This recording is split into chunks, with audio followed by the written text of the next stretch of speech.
Hey guys, after a busy last couple months, I've finally been able to record this video for the end of April. And wait, what's that? It's May? The end of May already? And all I've uploaded is videos I filmed months ago from the Skylander lock and Pokemon card openings? Man, you must be losing your mind. But in all seriousness, yes, I've been kind of working on some big projects like this. This is kind of a big time commitment, especially for this goddamn script in front of me. As well as everything on the second channel at this point. It's kind of a big commitment, big project coming probably in June sometime. So, if you're wondering what I've been doing in terms of YouTube, that's what it is. Also, April was an extremely busy month for me, so I do apologize for not being able to get this video out on time. But we're here now. Let's finish this. Pokemon tier list started back in March of 2022. I almost said 1, but that wouldn't be right. And now we're going to end it in May, hopefully, of 2023. A year and 2 months later. It would have been a year if I got my ass on straight, but that's besides the point. Anyways, as I've already mentioned, this is going to be the end of my Pokemon tier list series. So far in the series, I've done all 9 generations, Mega and Gigantamax forms, my bottom 100, and this is my top 100, aka my top 100 favorite Pokemon of all time. These are Pokemon taken from, obviously, the best of the best tier, or the S tier in every video, as well as select few from the great tier, usually the ones on the top row, plus any standout mons I feel like are in my top 100. Also, if you go back to, a Gen 1 or Gen 2 video, which are very hard to watch, by the way, because I needed a clip for later, I guess you'll see that when I get to it, but if you realize that my opinions don't really line up with what they were back then, I've kind of decided to throw those away and just start again. So, say, I don't know, I think Ninetales is I know Ninetales on the list somewhere. So say Ninetales on my Kanto video was number 4, and here it might be in the 40s, you know? So just don't take my old rankings too seriously. This is kind of my definitive top 100 of all Pokemon ever, on 1,000 at this point, and 8, I'm pretty sure. And after this, I will be moving on to either, drumroll please, boopity-boopity-boopity-boo, shiny Pokemon, or I would rank every Skylander from, obviously, the Skylander games, Sparrow's Adventure through Imaginators. If you don't know what that is, because you're like, this is a funny Pokemon video, I don't need to know what Skylanders is, then just keep an eye out for the shinies. If you do like Skylanders, I feel like that'll be a short 6-episode tier list thing that I'm going to do. So I'm going to do both of them. It just really matters which one I'm going to do first. Right now I'm leaning towards Skylanders to give Pokemon a bit of a break in this aspect. Plus I have another Pokemon project coming soon. I guess, with that being said, I will try and go pretty briefly over the first 22. So basically, I said it was my top 100 Pokemon, right? But it's actually my top 122 because there's 22 extra. So I'll quickly go over those and why I like them, similar to what I did with my bottom 105 from my bottom 100 video.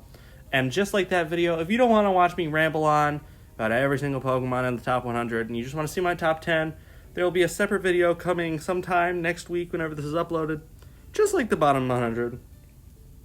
Where it will just be a cut clip from this episode with some new images on screen.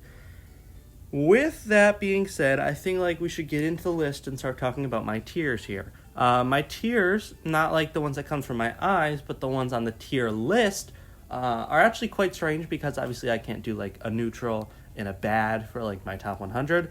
So the tiers here are like a lot, really good, love in all capital letters, and top 10. So obviously, as the tiers go up, the more I like them. These are just kind of funny names that I made when I started because I figured it'd be a good way to categorize them into figuring out what truly is my top 10/top 100. I'm reading some of my notes here.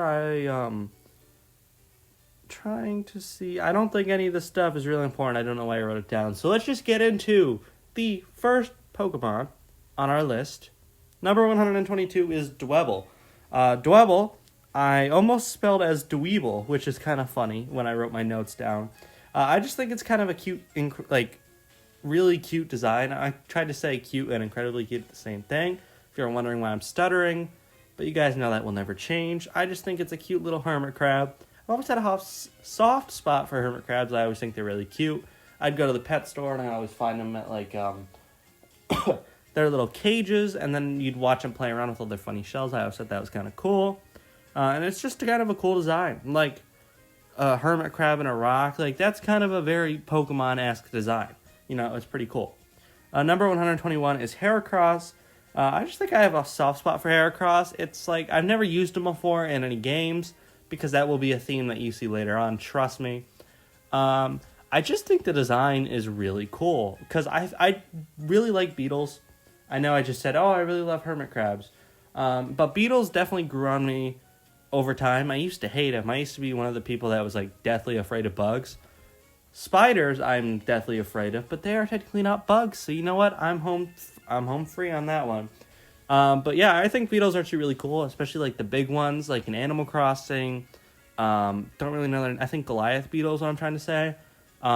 Basically, that's what Heracross is based on. I like beetles. I like Heracross.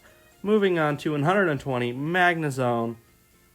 I just think it's a really well-designed evolution for Magneton, as well as just being a really cool design in general. It's like this metallic magnet monster, but it's not just three magnets together, Like, I think Magnemite is cute, don't get me wrong, but at the end of the day, Magnemite is a magnet. Magnezone, on the other hand, is like this giant metal beast with magnet for hands. And I just think it has like a cool, futuristic design.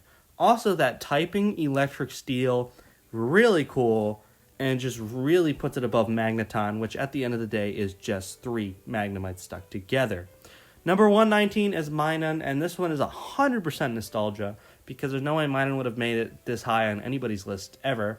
Actually, I say this high, it's only like 119, so it's not really that high.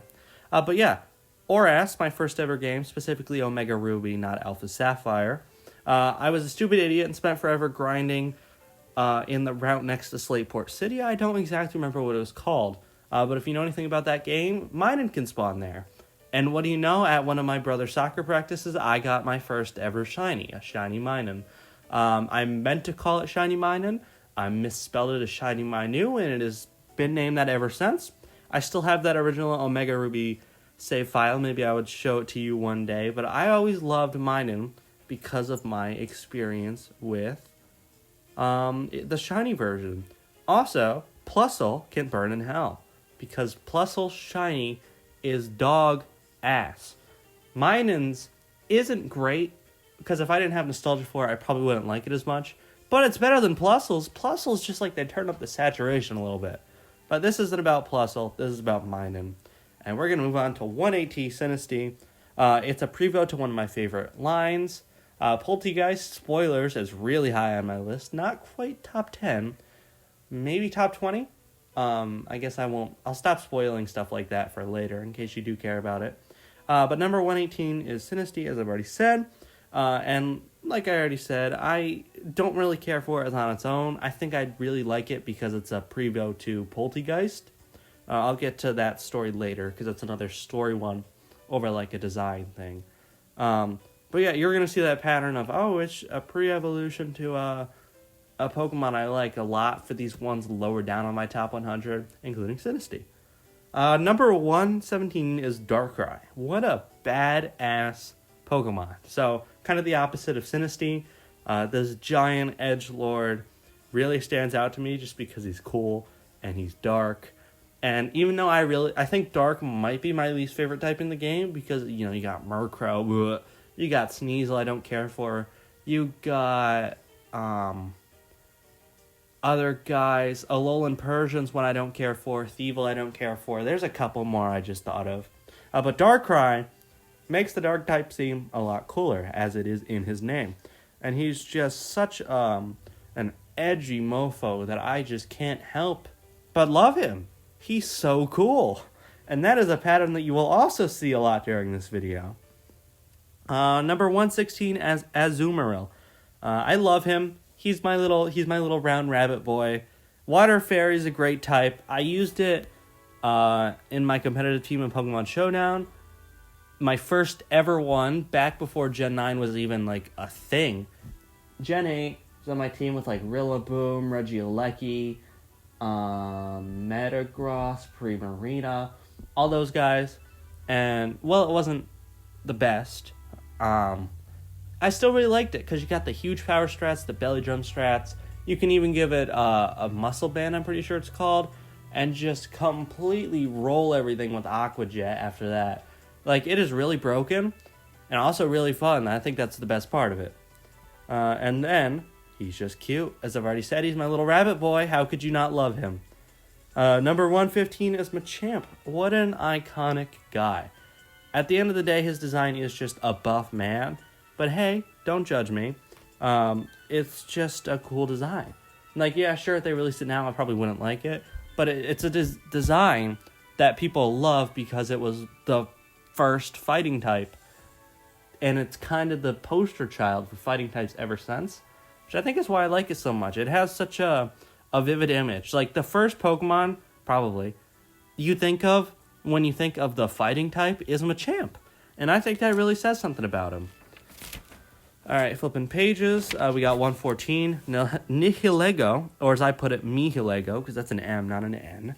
And kind of like how Machamp was the poster child of the Ultra Beast, he is the poster child of Ultra Beasts. Did I say Ultra Beast twice? I meant Machamp was the poster child of fighting type, and Nihilego is the poster child of Ultra Beast. There we go. Perfect. But I actually really like this design. I think the octopus is a cool direction to take, like, the generic space alien. Because obviously, you know, aliens in all the movies have these giant tentacles, or they're like the movie Alien, where they're the xenomorphs and they have all the gooey designs. I think that Nihilego fits that theme of an alien more than any of the other Ultra Beasts that are just like wires or a sexy bug lady. I think that the floating octopus is just a cool alien design. Plus, it had story significance in Sun and Moon, which, in case you didn't know, is my favorite Pokemon game, and one of my favorite games of all time, mainly because of nostalgia. If it came out today, I don't think I would like it, because, wow, the story can drag on. Like, that game really needs a skip cutscene feature, but that's been said to death. But yeah, in the original Sun and Moon, spoilers, I guess, for, like, how old is Sun and Moon at this point? 7 years old? That sounds right. Spoilers for a 7-year-old game. At the climax of Sun and Moon, Lusamine gets possessed, controlled, whatever you want to call it, by the Nihilego to become Mother Beast Lusamine, which is A, badass design and name, and B, gives the alien more significance than, say, Buzzwole, who really doesn't get any story significance in either Sun and Moon or Ultra Sun and Moon. So yeah, you know, I like Nihilego. Number 113 is Litwick. Once again, just like Sinistea, a fellow ghost type, I just realized. It's just a prevote of one of my favorite Pokemon, being Chandelure. Lampen actually didn't make this list because I think Lampen's kind of meh.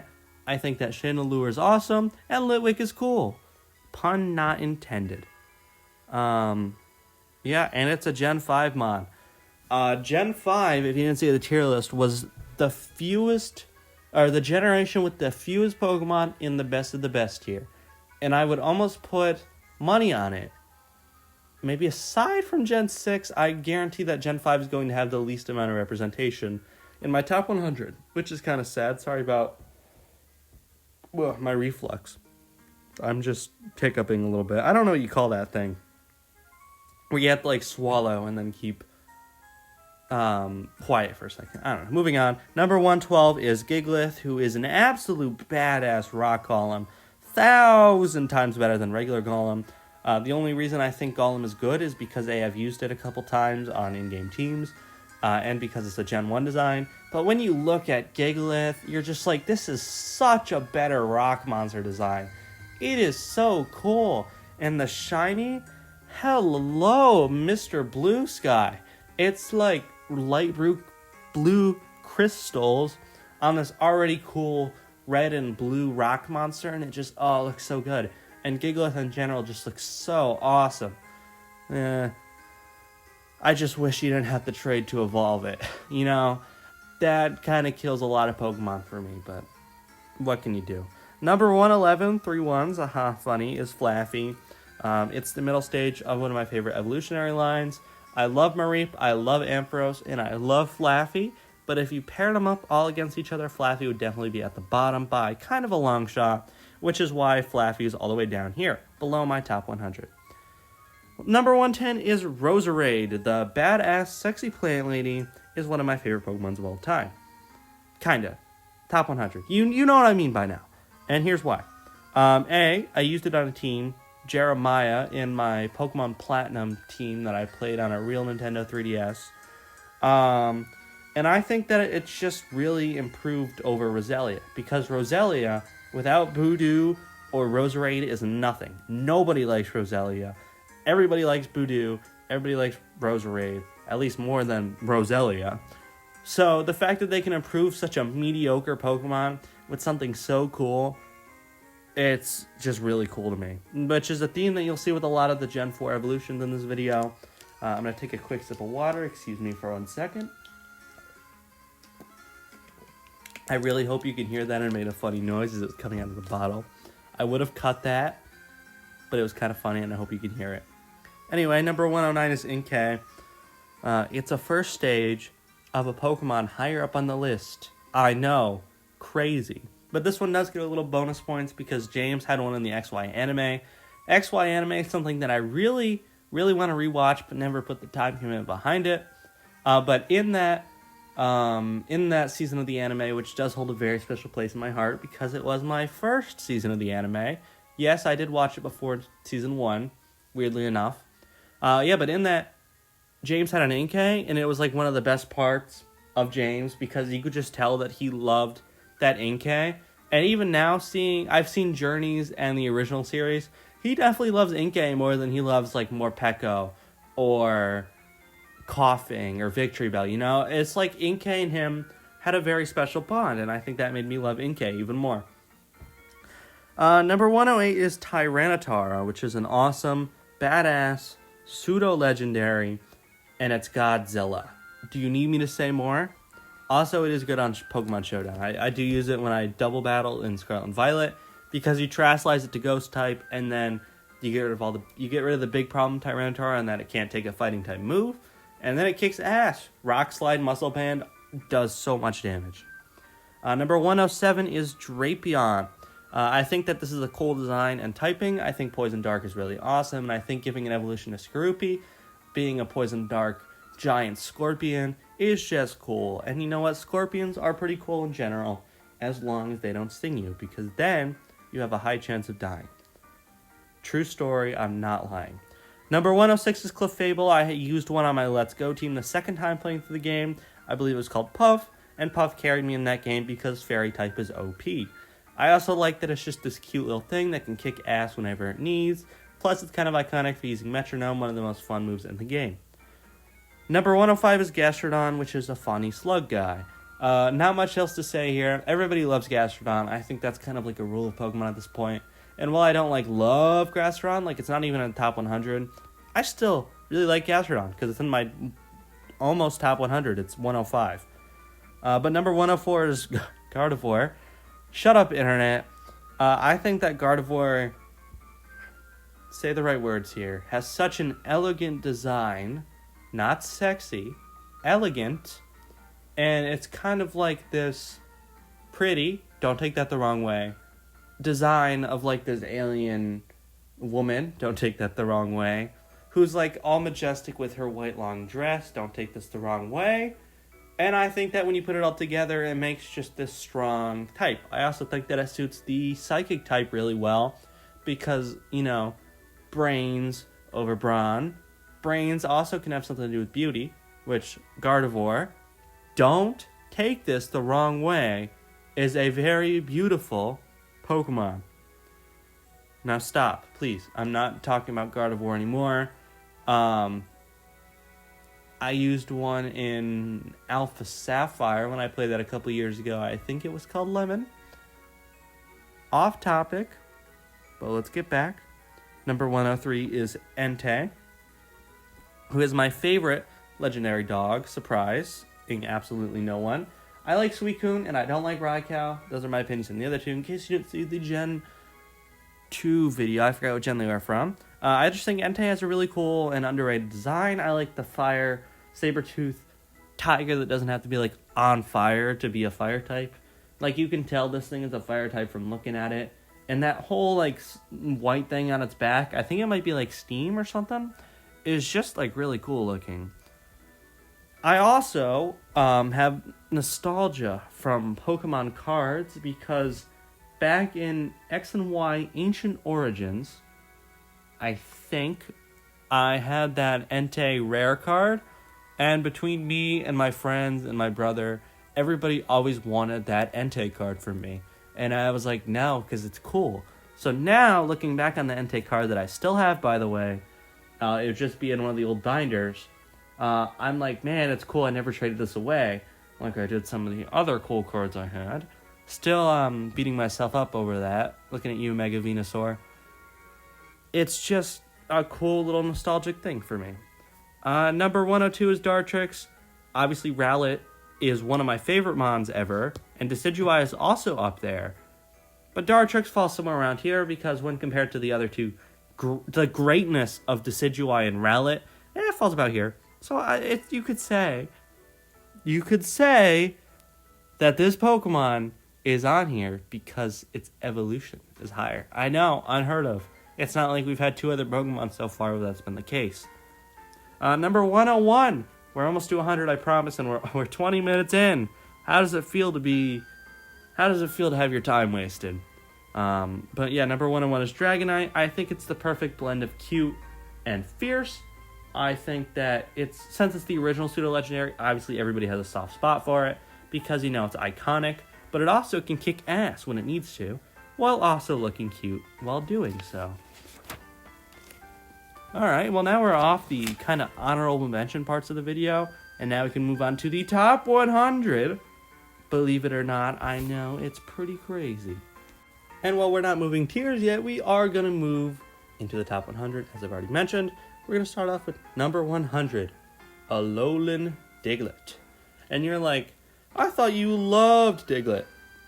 Trust me, we'll get there. But when you look at Alolan Diglett by itself, aside from being just more Diglett, there's nothing going on to make this Pokemon stand out. It's just a darker Diglett with a little sprout of hair. Like with Alolan Dugtrio, it has luscious locks of golden hair. This one, you get a little sprout. That's it. And yes, it is a darker color, but is that really enough to make it a regional variant? Yeah, it's pretty cool, I'll admit. I really like what it turns into. I really like Diglett. I really like Gen 7. And I really like Diglett. That's why it's here. I know I just beat the crap out of it mentally. I'm like, oh, Alolan Diglett's awful. Yet it's still in my top 100 because it's a Diglett. You can't hate on Diglett. And if you do, I will hunt you down and I will kill you. Number 99 is Raichu. Don't know why I couldn't say it. I always had a soft spot for him. It's just kind of like one of the underrated Pokemon. And it's not even that underrated because, trust me, Pikachu does not need any more love. But I feel like Raichu does because everything's about Pikachu. The baby, basically. I know there's Pichu. But Pikachu is basically the mascot. Pikachu's on everything. But Raichu is just cooler Pikachu. So I kind of have this need to defend him. People are like, oh, I love Pikachu so much. And I'm like, what about Raichu? Raichu's cool. Just basic Raichu. I don't care for Alolan Raichu. I don't care for any of those scrapped evolutions of Raichu, like Orochu or whatever. No, I like Raichu the way he is. Plus, I used one called Sally, a female, so it had the little cut-off tail in Pokemon X and Y, which automatically makes me like Pokemon more, in case you didn't notice. Number 98 is Nidoking, which is another awesome Gen 1 design. For a lot of the ones lower on the list, you will notice this as a pattern. I don't know anybody in the world that doesn't like Nidoking. Cool, shiny, cool design. It's badass. It has a pretty good typing. It's really good in Gen 1. How do you not like Nidoking? Also, I used one in twice. I used one twice, actually. I used it in Let's Go Eevee. I think it was called Your Majesty or His Majesty or something. And then I also used it in my unfinished playthrough of Pokemon Yellow. I called it Parsnip. And he actually wasn't supposed to stay on the team, but he was so good for Brock, he kind of stuck around as the muscle of the team. Because at that point, you can get a Moonstone very early in that game, and you can get a Nidoking very early in that game, which kicked a lot of ass. Number 97 is Alakazam, which is another iconic Gen 1 design. Definitely more iconic than, say, Nidoking, because everybody loves Alakazam. And I know I said everybody loves Nidoking, but when I say everyone, I mean everyone loves Alakazam. It's such a timeless design of... I honestly don't know what animal it's supposed to be, but whatever it is, it's cool, because it has spoons, and there's the whole thing in the TCG where they almost lost like $1 million over it. And yeah, it's just, like I said with Machamp, over the pinnacle of the fighting type, it's the pinnacle of the psychic type, which makes people like it, you know? Oh, and I used it in my original playthrough of Omega Ruby. Don't think I gave it a name, because back then I don't think I gave Pokemon names, but I did use it, and it was pretty damn good.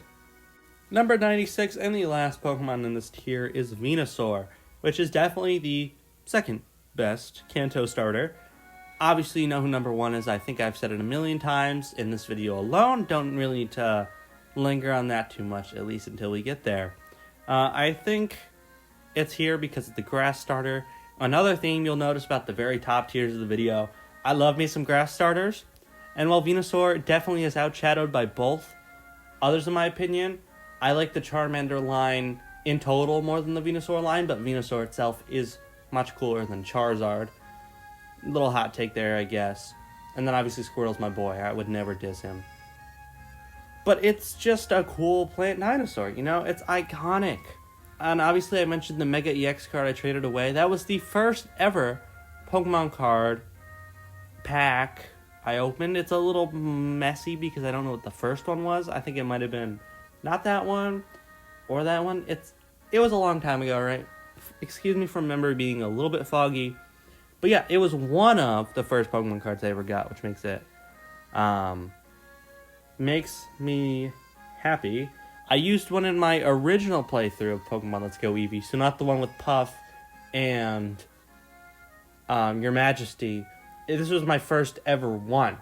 So I had like a Blastoise on my team, I had Ninetales, Dugtrio, all the ones that you would expect me to use because, you know, I'm me. I had a Venusaur on there too because I found it early in Viridian Forest, and I was like, huh, that's kind of cool, and I used them all throughout the rest of the game. Shoutouts to you, Greg. Oh, and that's it. That's it for this tier. We're now going to move on to the really good tier, which is Pokemon 95 through 71. Let's get right into it, because I'm going to run out of time very shortly, as I'm already almost at a half an hour. 95 is Scolipede, as I put. It's actually Scolipede, in case you didn't know. It's just kind of this really cool bug type. Bug type, well, probably one of my least favorite types in the game, has some of the coolest Pokemon, in my opinion. Heracross, Galvantula, Larvesta, Volcarona, all those Pokemon are really cool bug types that need more love, and Scolipede is one of those Pokemon. And it's also a poison type, and usually the bugs have like the secondary poison type, like Beedrill is bug poison, and you can see that's definitely more of a bug than it is poison type. This one is poison bug, and you can tell in Scolipede's design that it is much, much more poison than, say, a Beedrill or an Ariados, you know? Number 95 is Ceruledge. This is a very edgy Pokemon. It's one from Gen 9, which is interesting. Gen 9 is a kind of an interesting thing because Gen 9 has only been out for like 7 months at this point. I don't know why everything's in 7s today. So it is definitely like recency bias because I think in the long term, Ceruledge is either going to rise or fall. I don't think it's going to stay here forever. But I do really like the design. It's either a hit or miss for people. Either you like Ceruledge or you like Armarouge. I don't really know a lot of people that like both. Like for me, I don't really care for Armarouge that much. I'd much prefer Ceruledge because I think the Ghost Fire type is cooler. It has cool-ass Swords Hand, and purple is just a better color than red. Sorry, you want me to point out the obvious facts? That's the obvious facts. I also used one in my Violet team, as I already mentioned. And Charcadet, for the longest time, I did not know how to evolve him. So I would say up till I fought the Fighting-type Team Star member, I had just a Charcadet on my team. And he was the littlest of shits. He wasn't able to do anything helpful for the team. And I was so tempted to dump him for, like, Reverum, I think. And there was a Fire-type I wanted to place him with. I don't remember who it was, honestly. I think it might have been, like, a Vulpix or something. But yeah, once I found out how to evolve him, I killed all the Circes I needed to evolve him, and he started pulling his weight. Who would have thought that evolving him would have changed so much? Number 95 is Pichu. Similar to a Raichu thing, Pikachu gets all the love. I feel like Pichu needs more love, and I also think he's cuter than Raichu, and he's in Smash Bros., which is the main reason he's above Raichu. It's also the second best baby, and the only two babies I will accept are the two electric babies. So later you will see Elekid on this list and Pichu. So if you're going to make another baby Pokemon, make it an electric type, because that seems to be the only good ones that you could make. Hot take, I guess. And as we move on to the next page, we got number 92 is Chespin, my Kalos starter of choice. He is a funny little man in the show, as I've already mentioned my soft spot for the XY anime. Obviously, Clement had a Chespin that was very funny, and also never evolved, which I'm glad. I definitely like Quilladin and Chestnut more than the average person, because apparently people think that Quilladin is awful. Like, what? Quilladin's awesome. Yeah, that's besides the point, though. He's just a grass starter at the end of the day, and pretty much all grass starters, aside from like the Snivy line and Treecko line, are going to be on this list, because I love grass starters. Simple as that. Number 91 is Mew, and similar to Gardevoir, I shouldn't bring up that Pokemon anymore, but I guess we are for this point. I think it's just a majestic and elegant design. Yes, it is a fetus, and I just call it fetus majestic. But I do think that it is genuinely one of the coolest Pokemon, because it's just so ambiguous. It's so cute, yet cute yet powerful. Like, it could kick your ass. Like in the first movie, which is a movie I kind of like a lot in terms of Pokemon movies. I haven't seen a ton of them, so I guess that's not really a high bar. It was destroying Mewtwo in that fight, if you remember, before Ash had to intervene like an idiot and turn to stone. Spoilers, I guess, for a 20-year-old movie. But Mew, being this little scallywag he is, this silly Billy, was able to dodge Mewtwo's attacks perfectly. And he was just winning, even though he was just being playful. And I think that's cool. It's like he's powerful and he doesn't know how powerful he is. I just think that's really cool. Number 90 is Malamar. Bringing it back to the Inkay thing, Malamar is just cooler Inkay. I used it in my Ultra Moon playthrough when I played through that game to entirety. I loved using Contrary and Superpower. Ooh. Reflux. Sorry. But I love using Contrary and Superpower and then hitting them with like a Psyshock, because that's a physical move, and once you raise your attack, that's kind of what you want to do. Even though Malamar is more of a special attacker, but that's besides the point. And Dark Psychic really isn't that good of a type, but you know, you can look past that, especially if they put him in Scarlet and Violet in the DLC, just terrestrialize it, and then Malamar is just better. But the main reason I love Malamar isn't because I used it or the anime. Actually, yes, scratch that, it is the anime. So, surprise, XY anime. They were always such a cool villain to me because of their hypnotic powers. They always left you guessing at who it was. I believe it was Officer Jenny in that one episode. And then later, they brainwashed Jesse and James, I think? Or was it the Inkay? I don't remember. But the first one I remember was super creepy, and I really liked it as a kid. And I feel like when I rewatched that, I feel like I'll also like it now. The Malamars just always had the coolest episodes in the show because they were just pure evil.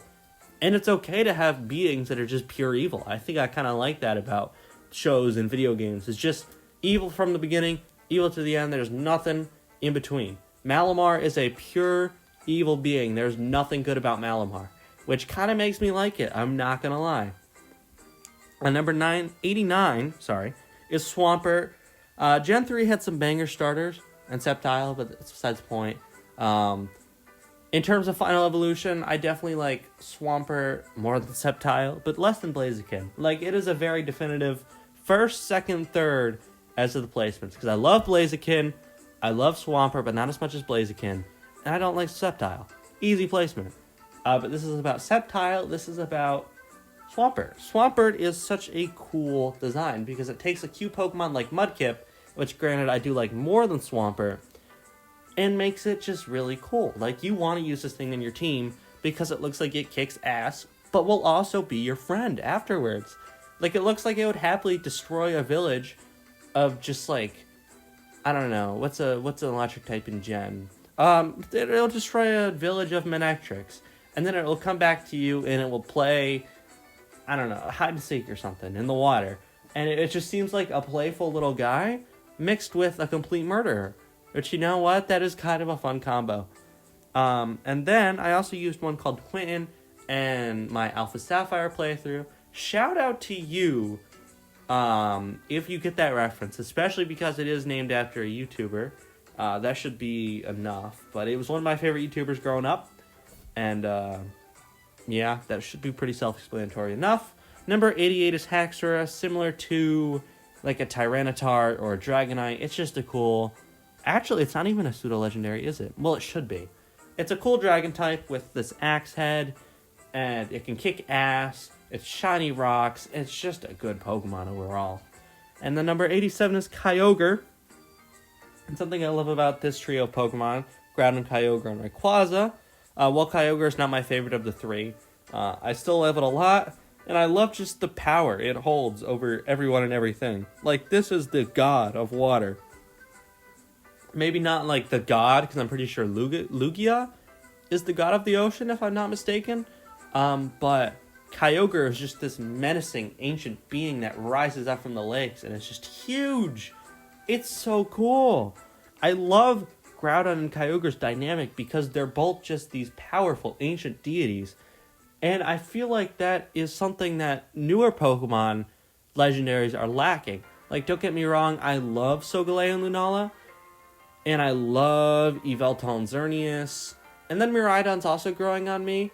But then you have like, oh, these are just dogs. Oh, look, it's lizards. A future form and a past form of a common Pokemon in the region. Oh, look, it's Yin and Yang. You know, none of the Pokemon since Groudon and Kyogre, except for maybe Dialga, Palkia, Giratina, have been able to hold that same weight to them of, I am a menacing being, fear me, I will crush you kind of feeling. And I think that when you end up capturing either Kyogre or Groudon, it just makes it all the more cooler because they're your Pokemon now. You control God. Not really, but you know what I'm saying, right? Plus, just the red and blue color scheme is just really cool. And it can kick ass. Origin Pulse is busted. Plus, it gets Water Spout, one of the most broken moves in the game if you use it turn 1. And you're faster? That's busted. Anyways, number 88 is Bayleaf, who is the middle evo of one of my favorite lines of all time. It is a cute little grass dinosaur, and I don't really have much else to say. Number 85 is Vulpix, who is a majestic, cute little fox, a prevo to one of my favorite Pokemon that you'll see down the line. 84 is Blossom, who is a cool grass Pokemon. I love Oddish. I love Vileplume. I hate Gloom. That's besides the point. And I think Blossom is a perfect addition to this family tree that I welcome with open arms. And in this family tree, Gloom's sitting in the corner rotting. And then me and my boys, Oddish, Vileplume, and Blossom get to chill out together. Because these are genuinely some of my favorite Pokemon because they're just cool grass types. Or in Blossom's case, just cute. Number 83 is Emboar, who is my favorite Gen 5 starter, in case you didn't tell. Not my favorite Gen 5 Pokemon. That is definitely taken up by either Galvantula or Volcarona, or Chandelure. Probably Chandelure, actually. But I think it's overhated, similar to a Raichu, or even Spidops, who obviously didn't make the list, but if you saw the Gen 9 video, I talked about how I wanted to defend it because people didn't like it. It's kind of the same thing here. People are like, oh, Emboar's the worst, I hate Emboar. And I'm like, what are you talking about? The Fire Pig is awesome. It's a flaming pig. And this is coming from somebody who doesn't like Infernape, or doesn't really care for Charizard that much. It's just a cool flaming pig. And when I like it, then clearly the designers did something right, because I just think that the fact that it has a flaming beard that powers up its punches is awesome. And I think it needs more love. And I would almost go as far to say that I think it is the second best firefighting type behind Blaziken. That's right, Infernape fans, fight me. Number 82 is Lugia. Obviously, I used it in my Heart Gold Soul Silver playthrough. Obviously, Soul Silver. It's just an iconic, awesome Pokemon, and while I don't think it holds the same gravitas as a Kyogre, Groudon, Dialga, all those guys, I think it's just this cool water god that, like, controls the legendary birds, controls the ocean. It's just cool. Like, maybe it's not this big hulking beast, but it's just cool. And I think that the fact it's all white with little blue accents is just adds to the design, in my opinion. I think that this is one of the best designed legendaries. Not in terms of like, oh, I feel so scared by it, but in the terms of, I think that is a really cool looking Pokemon. And plus, I have fun memories of using it with Calm Mind and Psychic and kicking my friend's ass in Ultra Sun and Ultra Moon. Just putting it out there. Number 81 is Mudkip. Universally agreed to be one of the best Pokemon of all time. I am no exception. I love Mudkip. He is so cute. I mean, yeah, it's just universally cute. I don't think there's anything else I could say about it that hasn't been said to death by many other people who hold it in much higher regard than me. Number 80 is Golurk, who is this awesome behemoth of a ghost type. And while I did put him pretty low in my Gen 5 video, I retract that now because Golurk is awesome. I slept on Golurk in that video, and I am so sorry. Because he is just this cool, friendly, iron giant ghost behemoth that I just don't know how people don't love. And then there's also the cool lore of the perpetual emotion machine that you got in the Sword and Shield Pokedex entry, where it's something completely impossible, combined with something that people have never seen, and just like the paranoia of not knowing made people think that inside of Golurk was a perpetual motion machine, which I think is pretty damn cool. Number 79 is Goodra, who is another cute pseudo-legendary alongside the what am I trying to say here? Alongside, like, Dragonite and, Dragonite. I don't know why I said and after that. But yeah, just like Dragonite, I think that Goodra is a really cool pseudo-legendary. And I also think that he can kick your ass if you're not paying attention. While Dragonite kind of has that same thing going on where it's cute but can kick ass, you kind of see it more in the design that, like, yeah, this thing looks scary, I'm not going to fuck with it. Like that one episode on the anime where it was huge coming towards the lighthouse, you were like, okay, that's kind of scary. But Goodra is just like this goo monster. But if you piss it off, oh boy, you might be in for trouble. Even more than if you piss off a Dragonite, which is kind of the best part. He's also just a silly guy. And Ash had one in the anime, which I always thought was pretty cool. And yeah, Goodra's awesome. And then number 78 is Empoleon. While not my preferred starter of Gen 4, obviously I love the grass starter more. Surprise! I still really like Empoleon. I think he has a really cool Emperor Penguin design. I think that the water steel typing is perfect for him because he needed something to stand out from the previous 3 water starters, with 2 of them being just monotype. And I also just like the Penguin James Bond look. He's like a spy and an Emperor Penguin combined into one. And, that's just kind of classy and cool. Don't know what else you want me to say. Number 77 is Togedemaru. Cute little Pikachu clone. Steel Electric, just like Magnezone, is one of my favorite type combos. And he's also cute yet fierce because he could turn up into a little ball mace and, like, probably kill you if he came at you with enough force and electricity. I'm just putting it out there. Number 76 is Galvantula. I don't know why. Galvantula is without a doubt my favorite bug type, but for some reason Volcarona is higher up on the list by a tier. Volcarona is not my favorite bug type. It is one of my favorite fire types.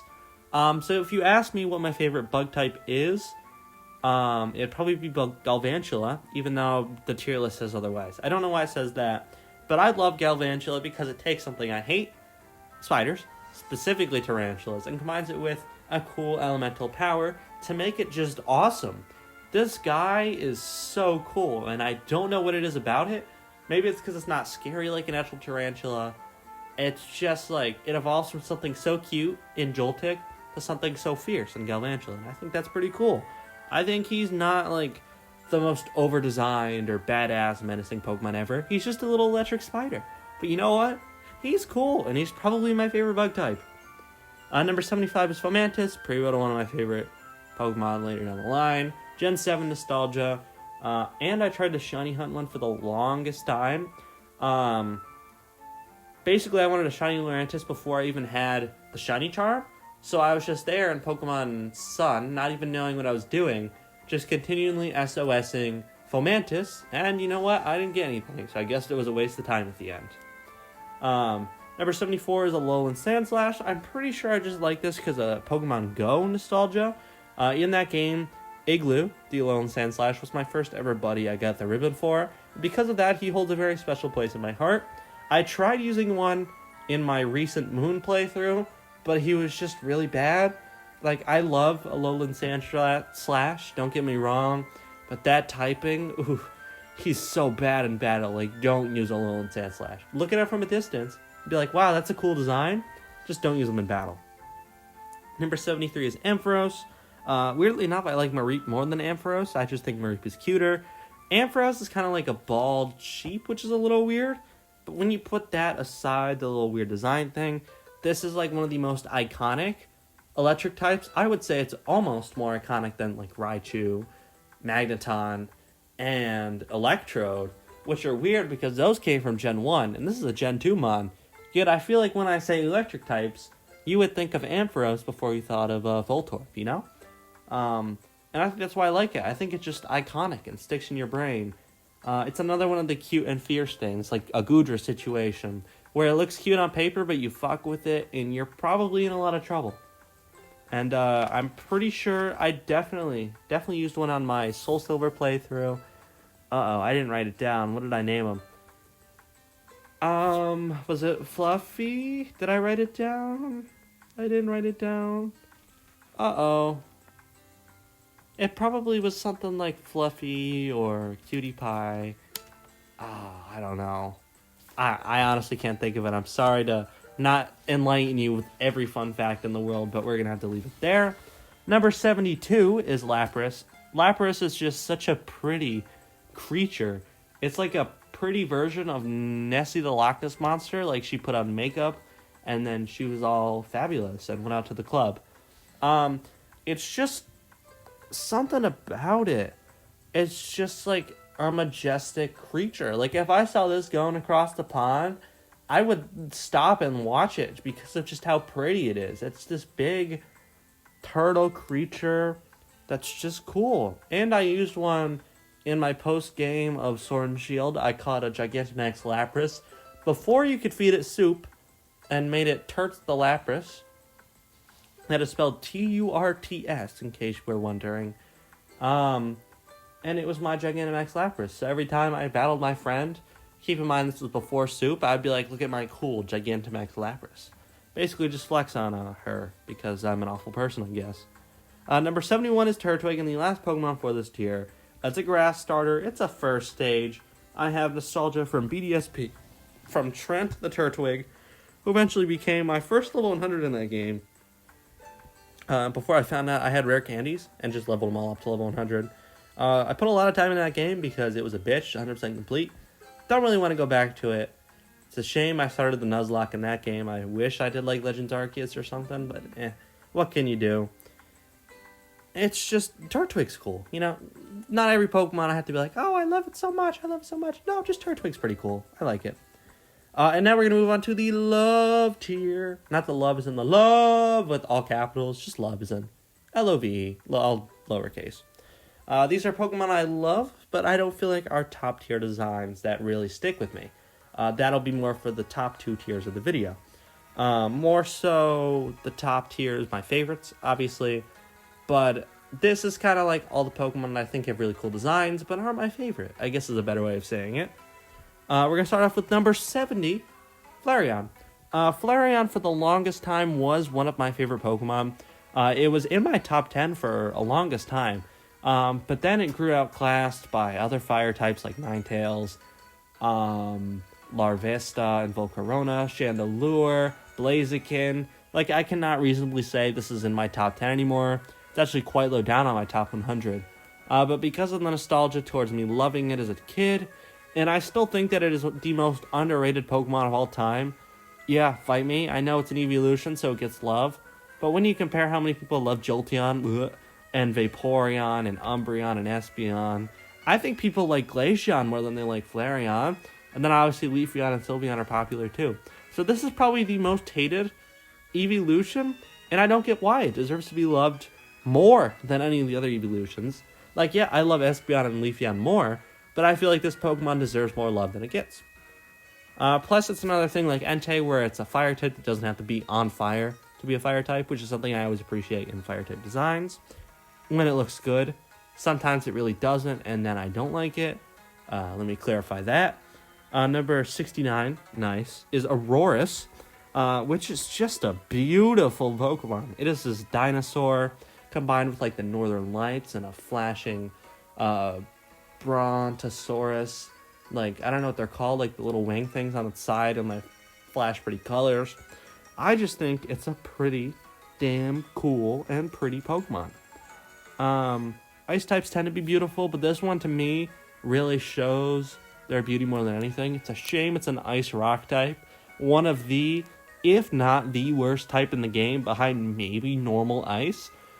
Just really, it sucks because Aurorus is awesome, but like, it's gonna die in a hit to like a steelhead or a close combat. But at the end of the day, to look at, it's just pretty. And more Pokemon card nostalgia for you. Aurorus EX Box, released back in God knows when, probably like 2014, was my first ever big Pokemon product I ever got. So Aurorus EX holds a special place in my heart, as you may expect. And I'm sorry if you hear chirping outside. There's a really loud woodpecker. I can see him on the tree right there. And my cat is going nuts for it. So maybe he'll shut up. If not, I'm sorry. You get wonderful nature sounds in the background alongside other Pokemon music. So I hope you enjoy that. Oh my god, yeah, it is really loud. So I do apologize for that. Number 68 is Great Tusk. Despite obviously getting Pokemon Violet because I like Miraidon more than Koraidon, I do think that Great Tusk is one of the best Paradox Pokemon, mainly because I love elephants, you know? It's just a cool, primal Donphan, which I think is awesome. I love the tusks. I love how big it is. Like, you see one in the wild and you're like, wow, that is a big creature. How did it turn into such a small Donphan? I mean, I get it, because elephants are usually pretty big. I get for Pokemon they wanted to make it smaller, but still, it doesn't make a whole lot of sense, but it doesn't stop me from loving it. And elephants are my favorite animal. I'm sure I've said this a million times. So just making a cool elephant Pokemon, no matter the circumstances, unless you're Iron Treads, then I'm going to love you, which is, pretty cool. Number 67 is Primarina, which is the Pokemon that probably grew on me the most out of any Pokemon on this list. I was not a Primarina fan when I first played Sun and Moon. I would actually go as far as to say I hated Primarina.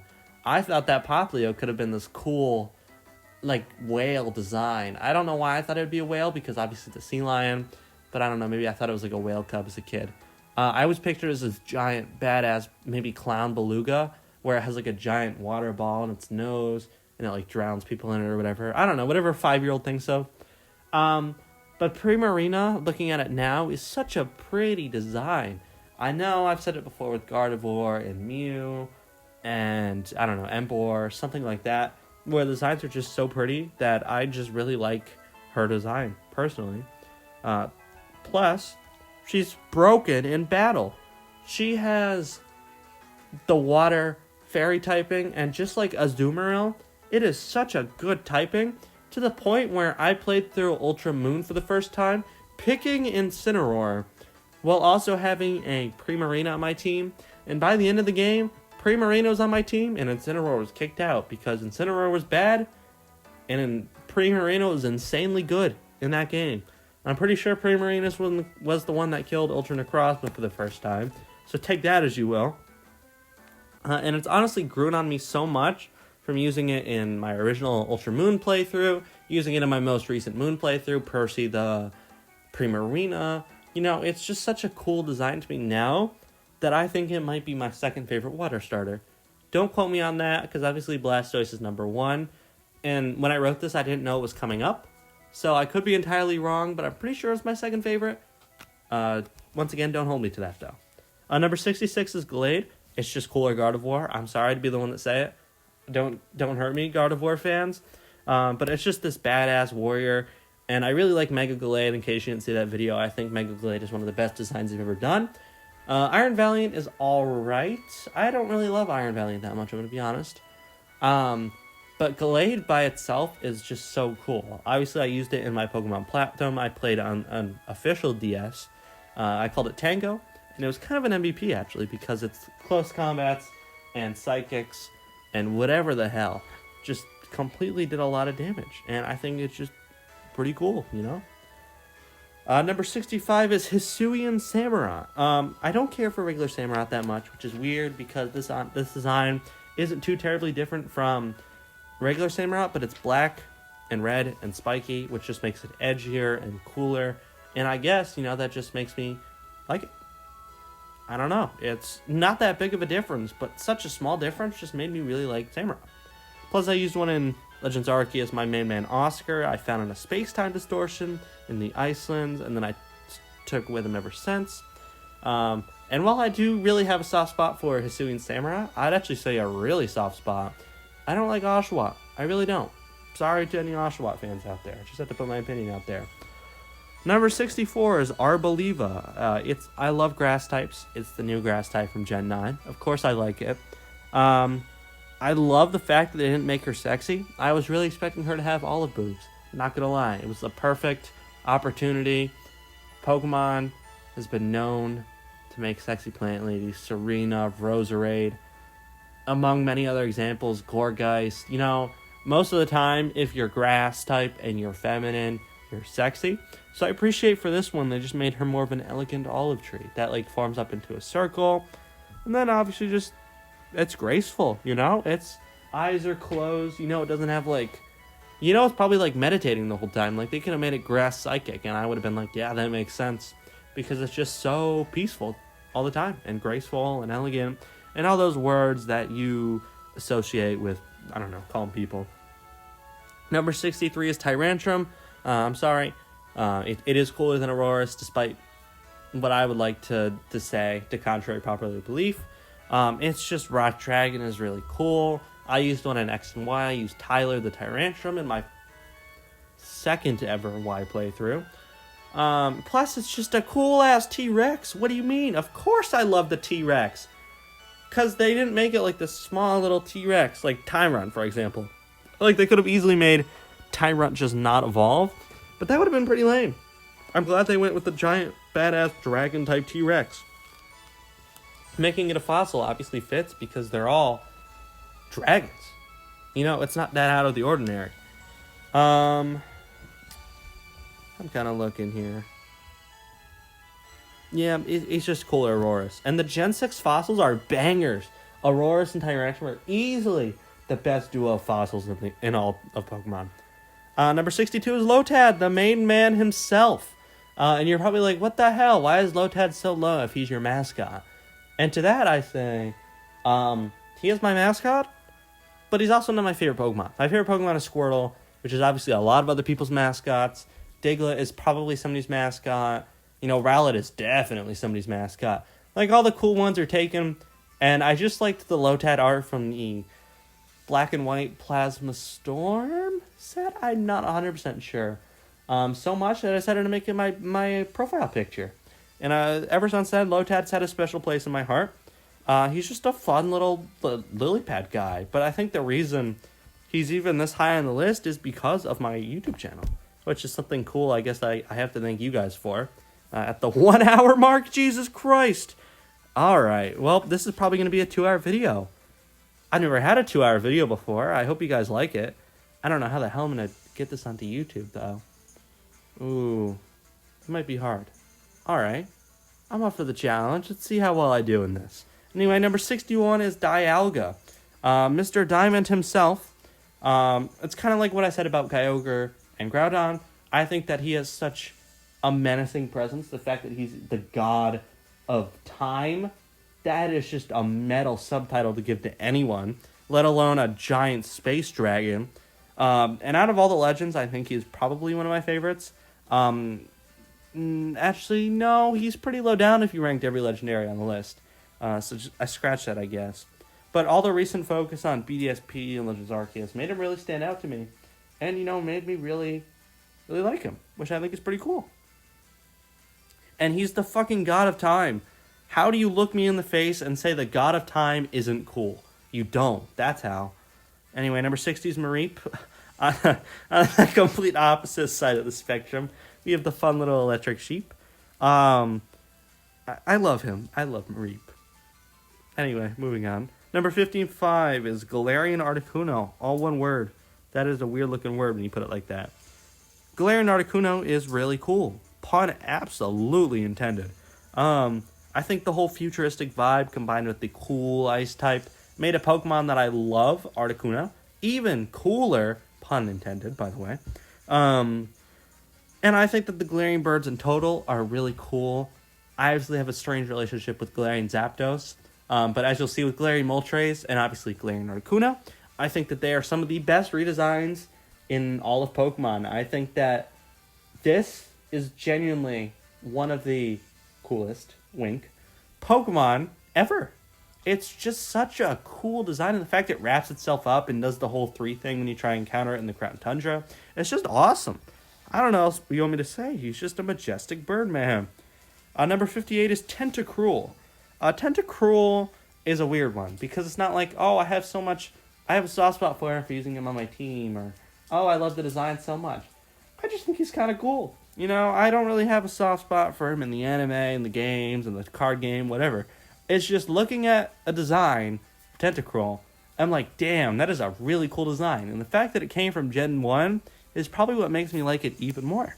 You know? I think he's calm and he's annoying. But yet at the same time, I find him to be underrated. Same with Tentacool. I think Tentacool is, pun intended, pretty cool. So the fact that they are pretty overhated is a little sad to me, honestly. Number 57 is Garchomp. Name one person that does not like Garchomp. I know so many people, maybe not in real life, but like over the internet, who Garchomp is just easy their favorite or top 10 Pokemon. And well, for me, it's closer to the 50 mark. I still really like it. I think that it's intimidating. I think obviously Cynthia's Garchomp is awesome and has a big impact on the Pokemon overall. I used one in BDSP, Bonkers, as in Bonkers. Yeah, that's right. I thought I misspelled it. Because, that's bonkers. That's something I always say. Not sure if I say it so much on YouTube as much as I do in real life. But that is a catchphrase I've become quite accustomed to saying. And yeah, he's just an awesome, intimidating pseudo-legendary. I don't know how you don't like him. Number 56 is Volcarona, as I already mentioned with Galvantula. I don't know why he's higher than Galvantula, because he's not my favorite bug type. And I think that, let's talk about the positive parts of him, because obviously he's pretty high in the goddamn list. Volcarona is awesome. Volcarona should be a pseudo-legendary. Change my mind. Insert the sign meme with me there, and the Volcarona on the thing that says Volcarona should be a pseudo-legendary. Change my mind. You know what I'm talking about. You don't need me to explain pop culture to you. You want me to talk about Pokemon, and you probably have this on in the background. Well, I don't know, you're doing chores or something. You're like, get to the fucking point. And I hear you. I like Volcarona because I think it's the perfect combo of the two types. I think the fire type and bug type, well, don't mesh together perfectly. I think this design is a perfect blend of both types. And that alone is enough to make a Pokemon high on my list. But the fact that you're a badass, strong as hell bug type with a cool design is enough to skyrocket you onto my favorites list. Easy peasy. Number 55 is Galarian Slowbro. I love the little Mega Man. When he was first revealed, I didn't really feel much for him. But as time's gone on, and I've seen him, and I've used him in battles a couple times, I'm like, yeah, he's really cool. It's just, I think I like Slowbro without the shell on its tail, and I think that the arm is kind of the perfect place for it. Plus, dropping the water type, acquiring the poison type is, pretty cool. Because aside from Galarian Slow King and Galarian Slow Bro, I don't know any other psychic poison types. So I'm pretty sure that is a unique type, which is also pretty awesome. Unless I'm forgetting, I don't know, a Gen 3 Mon. I don't know, maybe like a Gen 3 Mythical or something that I'm forgetting, but who knows. Number 54 is Ninetales, as I mentioned at the very beginning, or an hour ago, exactly now. I mentioned that Ninetales was lower than it was in the Kanto video, but I still love Ninetales. I think it is a beautiful creature. I think of all the Pokemon that I've talked about, called them elegant, pretty, Arboliva, Gardevoir, Roserade, all those guys, or I guess girls. I think that this is the pinnacle of, elegance and beauty, and I really like that, I think it's pretty cool. All right, moving on. We got number 53, Torchic. It's a pre-build to one of my favorite Pokemon of all time. Surprising absolutely nobody, absolutely nowhere. You could have seen this one coming a mile away. It was also technically my first Pokemon ever because, as I've mentioned a few times, my first Pokemon game ever was Pokemon Omega Ruby, where I chose Torchic as my first starter. So, you could say Torchic was my first Pokemon ever, which makes me like it. Plus, it's just cool fire chicken. Pretty awesome. Number 52 is Jumpluff. Oh my god!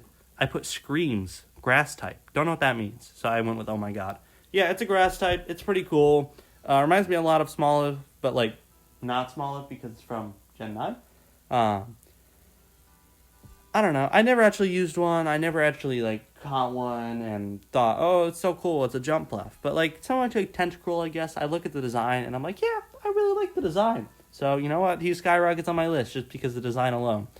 Here's a little fun story about Jumpluff. Well, I never used it in the games or the show or anything. I had this How to Draw Pokemon book.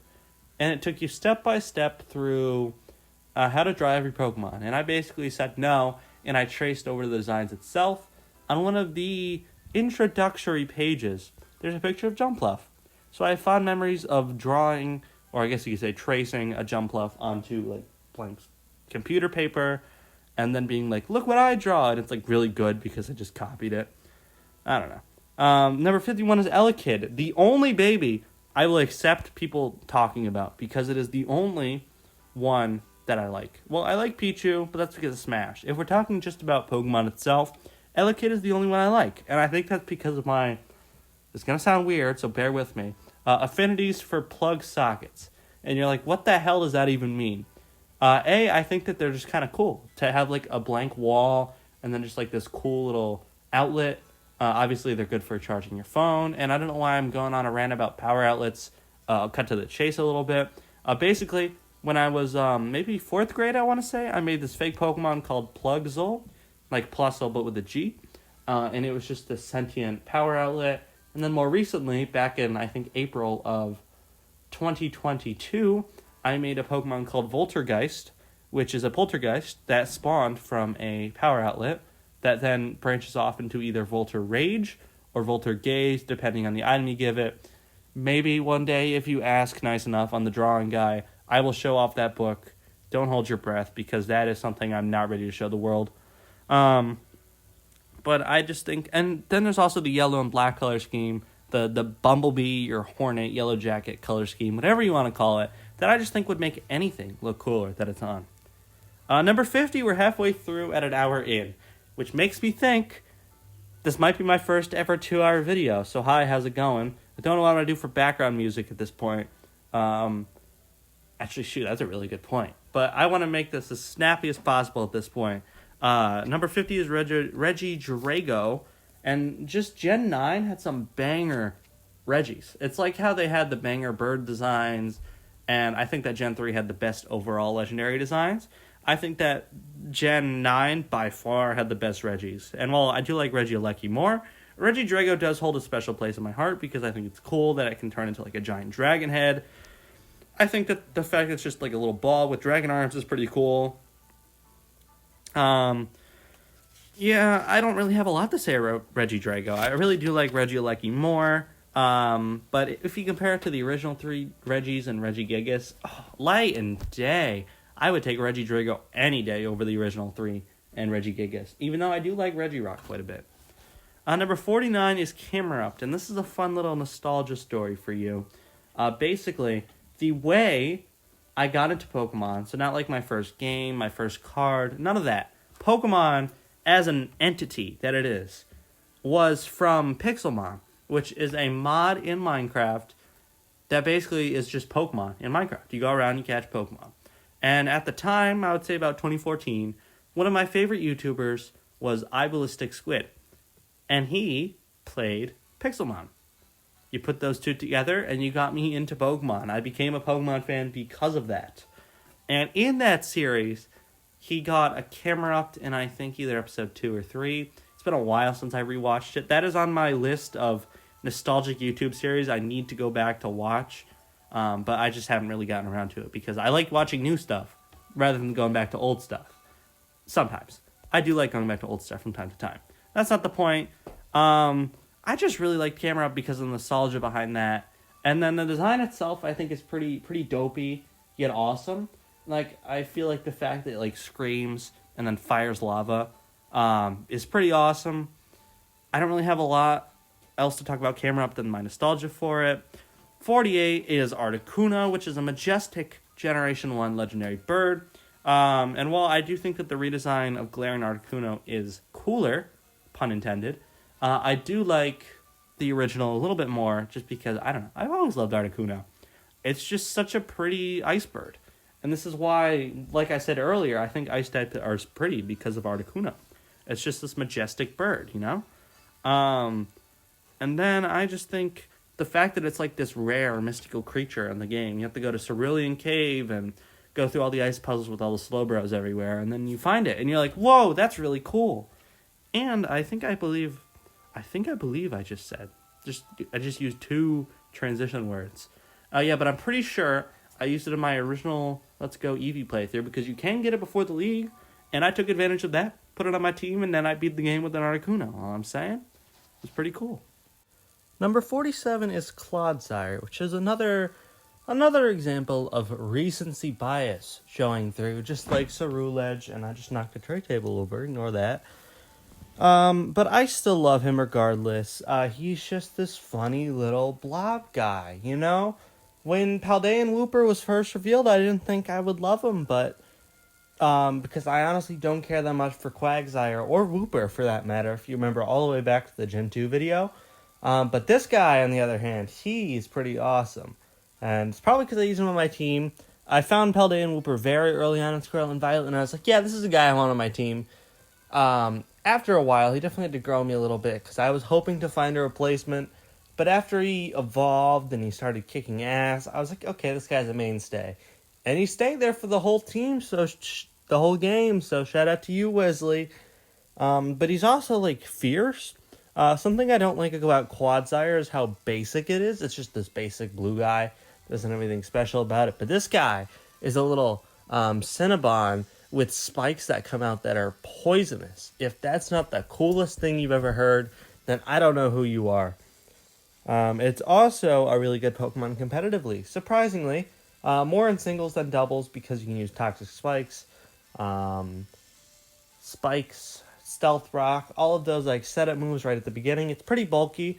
Water Absorb really helps it survive. You can change its Terra type to Flying, get rid of all its ground weaknesses, and then boom, you got a free setup of Toxic Spikes, and Stealth Rock right off the bat, which is pretty awesome, if you ask me. Anyways, number 46 is Lunala. I really love, what you're going to notice in this tier is that I really love the Gen 7 box art legendaries. And while this guy isn't my favorite, he still is number 46 in my top 100 favorite Pokemon. If that doesn't tell you something, well then you're just stupid, because it absolutely should.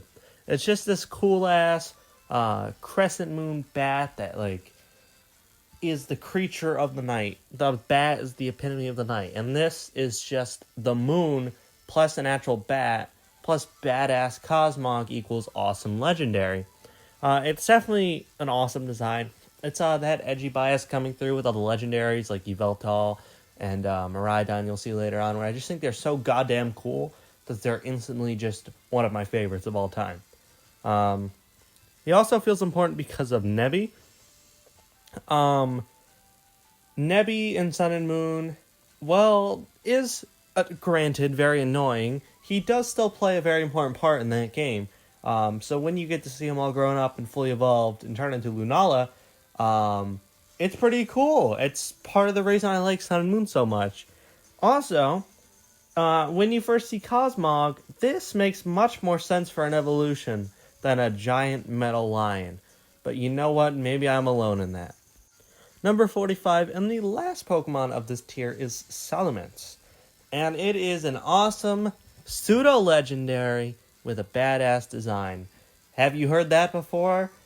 Screams in Gudra, Dragonite, Tyranitar, and future ones like Metagross, and I think there's another one, I don't know, maybe Dragapult. I don't remember this list, I'll be honest. I'm sure there's a shit ton of pseudo-legendaries on it, as I've already named like 5. And what I've said about those can be applied to Salamence. It is cool, and it is a lizard. Need I say more?